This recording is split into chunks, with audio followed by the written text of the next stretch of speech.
welcome to another video.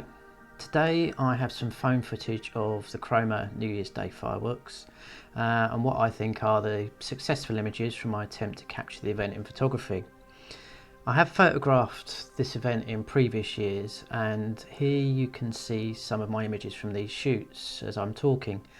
But to be honest, every time I'm always nervous that I might not actually capture anything. The challenge with capturing fireworks is there is no test run and the opportunities to practice are limited.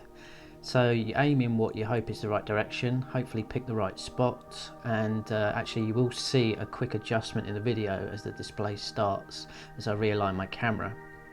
I then choose my settings and hope for the best. On this shoot I use my Canon 40D with my Canon EFS 18 to 55mm lens, obviously set on my tripod. The aperture was set at f8, ISO was 200. I usually go for 100, but I wanted to try and get more detail in the pier in the foreground. Ultimately, because the tide was coming in, this was unsuccessful, so there's some crop in there later on.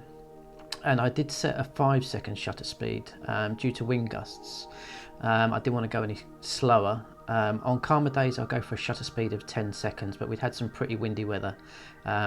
Although it had died down, there were still some gusts, and I didn't want to get too many shaky images. Now when you live with fibro, attending any event, especially outdoors and at night time, is a very painful challenge, from standing in one spot to trying to look up at the display. Due to a highly sensitive spine and neck that I've mentioned in previous videos, and also neural circuit dizziness, where you can just get dizzy for no apparent reason. It really is like fireworks are going off all over my body. My spine and neck are literally feel like they're on fire, like they're burning. However, as a family we love seeing a good firework display, and my parents live just 50 minutes from Cromer up in Norfolk, so it's a bonus to get some much needed sea air and taking events like this while we visit our family. The Fibro payback is immediate. You swing from the delight of being at the event, seeing the event, and obviously seeing the images as they come up on your camera as the shutter finishes, to the realisation of the pain that you're actually in. So it's like split second distraction, and then straight back into the feelings with the fibro. The realisation for me is that my legs won't work. I really have to work to get them going again. My balance is off, my eyes, my vision struggling in terms of clarity, and now I've got to get back to the car and travel home. Payback even does continue for days, affecting my function.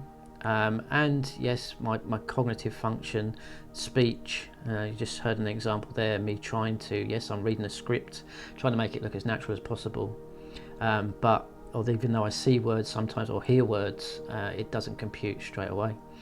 Thankfully, in this situation, being out and about, my wife will drive when I'm unable, or more critically, and this is becoming something that I'm more acutely aware of, even after 5 years of trying to get some sense of normality back, it's critical that I know when I'm unsafe to drive and let somebody else take the strain.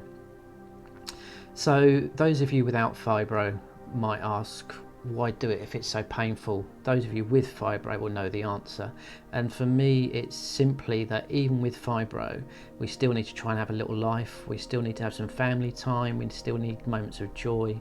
We need to experience things, and it's actually those distractions, those moments, that make the other 99% of living with fibro tolerable to some extent. So enough talking. Here's the video and the images from Cromer on the 1st of January 2025. Thanks for watching.